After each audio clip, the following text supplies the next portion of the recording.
흰쌀밥만 좋아해요. 쌀밥 먹을 때가 제일 행복해요. 이 정도는 먹어야 좀 힘쓰지 않겠나 생각이 듭니다.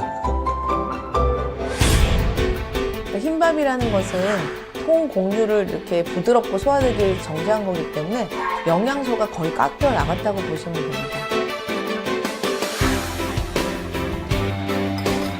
쌀밥 같은 경우는 당지수가 굉장히 높고 당뇨병이라든지 이런 비만의 위험도가 더 증가하게 됩니다.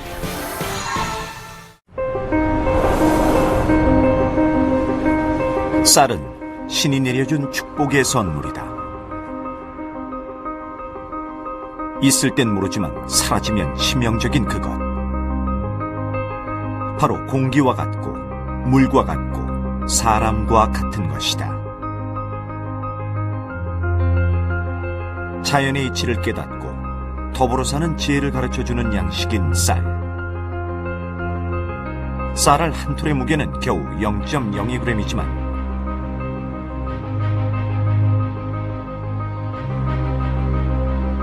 쌀은 단순히 허기를 채우는 먹을거리가 아닌 수세기의 역사를 통해 창조된 문화와 희망의 씨앗이다. 하늘 아래 인간이 만든 땅. 그러나 자연을 정복하기보다 자연과 사람, 사람과 사람이 어울리는 자연의 순리가 흐르는 논. 쌀은 인간의 손길과 자연의 사랑을 먹으며 자란다. 얼었던 흙이 녹으면서 들뜨고 힘이 없어진 땅. 새로운 생명인 쌀을 심기 위해선 갈아엎어야 한다.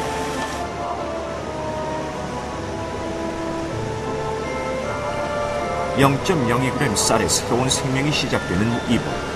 한바탕 난리를 볶아치는 논 흙탕물 속은 죽음과 생명의 혼란이 섞여있는 생명창고다. 쌀을 생산하기 위한 소유의 경계이자 논의 물기를 잡는 논둑. 더 많은 쌀을 얻기 위한 인간의 이기심은 논둑을 잡초와 벼의 공간, 죽음과 삶을 나누는 경계선으로 삼는다. 흙과 물의 결합은 새 생명을 탄생시킨다. 0.02g 생명의 씨앗. 벽신은 자라면서 체내에 남아도는 수분을 계속 밖으로 내보낸다. 스스로 몸을 조절하면서 성장하는 것이다. 늘 우리가 먹는 쌀의 생명, 그 첫 출발의 순간이다. 얼추 발화된 지 30여일이 된 모판의 어린 모. 표의 천적에 대한 인간의 고민을 완벽히 해결할 방법은 지금까지 없다. 해충뿐만 아니라 잡초들에 대한 인간의 골칫거리에 대한 지혜의 발현은 바로 모짜리. 이렇게 120여일 표의 생애는 시작되었고 들녘은 거대한 습지가 된다. 노련한 농부의 손감각으로 대략 3cm 깊이로 심어지는 어린 모. 한치의 오차도 없이 오와 열을 맞춰 움직이는 이 양기가 사람의 손을 대신했을 뿐 모를 심는 깊이는 마찬가지다. 심어진 모가 튼튼히 뿌리를 내리기 위해서 지금부터 논에는 물이 많이 필요하다. 인간만을 위한 쌀의 생산기지로 옮겨진 어린 모는 이제부터 천적과 해충의 도전에 맞서며 알곡을 맺을 것이다. 쌀은 농부의 정성과 자연을 먹고 자라 다시 우리들의 배를 풍족하게 채우기 때문이다. 고마운 비가 내렸다. 어린 모가 무사히 논에 뿌리를 내린 것에 대한 치하일까. 물길로 이어진 생명의 통로인 논. 5월 하순.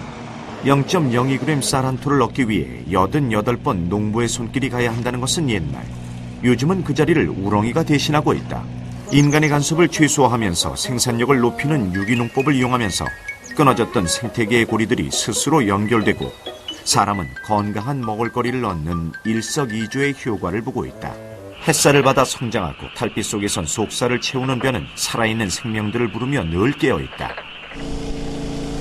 자연의 비는 땅에 희망과 생명을 주지만 인간의 농약은 땅의 위기를 불러온다. 해충뿐만 아니라 익충까지도 살아있는 것 모두가 파괴되는 순간 생존을 위해 벼를 지켜야 하는 인간과 생존을 위해 벼를 먹어야만 하는 생물체들의 최대 전쟁의 시작이다. 논에 물을 빼내 맨땅이 된 지 일주일. 이 시련은 벼가 웃자라는 것을 막고 뿌리의 힘을 배가시키는 방법으로 늦여름의 태풍과 같은 바람의 피해를 최소화시킨다. 이 시기 벼는 14cm 정도 뿌리를 내리며 키는 30cm가 훌쩍 넘어선다.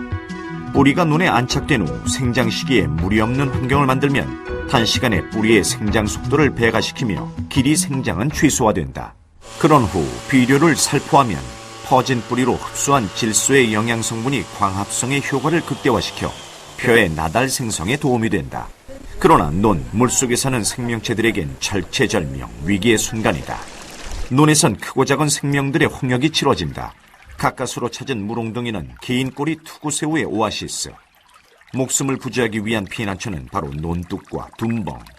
논의 위협은 바로 언제 물이 빠질지 모르는 불안정한 습지라는 것이다.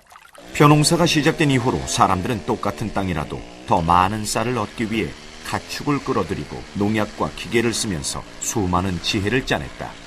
그러나 이젠 양적인 수확보다는 질 좋은 먹을거리에 대한 경쟁이 날로 치열해지면서 유기농으로 전환하는 농부들이 늘어나고 있다. 듬성듬성 퍼져있던 벼들이 어느새 훌쩍 자라 제법 빽빽히 채워졌다. 잡초는 벼가 섭취해야만 하는 토양의 양분을 눈에 띄지 않게 훔쳐가는 경쟁자다. 어느 정도 자란 벼는 풀들과의 경쟁에서 한 발 앞서지만 워낙 잡초의 성장 속도가 빨라서 수시로 뽑아내야 한다. 뿌리가 뽑힌 잡초는 흙 속에 묻히고 벼를 키우는 거름이 된다. 이런 긴매기는 벼꽃이 피기 전에 끝내야 한다. 모를 낸 지 100일쯤 벼가 청년기를 맞는다. 벼꽃은 이삭이 나오면서 피기 시작한다.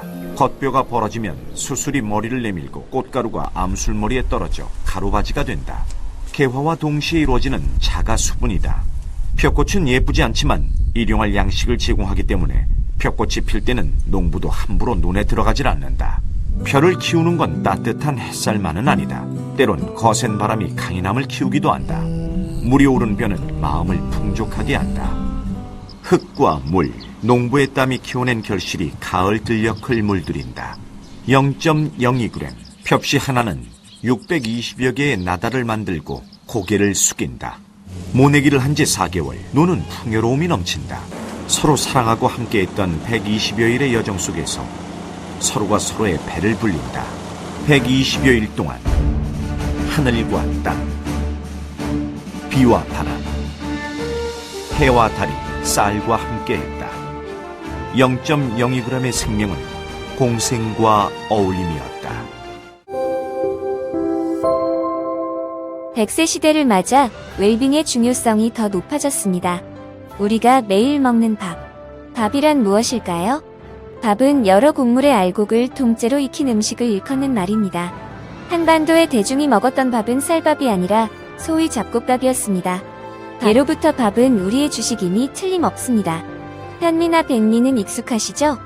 현미는 영양소는 마느나 휘친산으로 코팅이 되어 있어 소화 흡수가 안 되어 우리 몸에 영양소가 흡수가 안 되기 때문에 위장병의 위험이 있습니다. 백미는 밥상 위의 테러리스트라고 표현합니다. 백미는 도정시 영양소가 95% 깎여나간 단 5%의 영양소밖에 없는 찌꺼기에 불과합니다. 끼니는 해결하지만 성인병과 비만의 원인이 됩니다. 어떻게 하면 건강하게 주식을 섭취할 수 있을까요? 오늘은 여러분에게 새로운 쌀의 개념을 알려드리겠습니다. 황미. 들어보셨나요? 황미는 5에서 9분도의 쌀로 현미의 휘친산 성분을 벗겨내어 백미와 현미의 영양을 골고루 가지고 있는 최고의 완전식품입니다. 그래서 옛 조상들은 황미밥을 최고의 보약이라고 했습니다. 황미의 효능도 대단한데요. 풍부한 식이섬유로 다이어트에 도움이 되고 변비 예방 효과를 가지고 있으며 체지방이 빠집니다. 고혈압 치료 성분도 다량 함유하고 있어 고혈압과 당뇨 예방 효과도 기대할 수 있습니다. 항암 물질을 함유하고 있어 항암과 암 예방 효과도 가지고 있습니다. 오늘 당장 건강을 위해 황미로 바꿔보는 건 어떨까요? 밥을 바꿔야 병을 고친다. 황미로가 함께하겠습니다.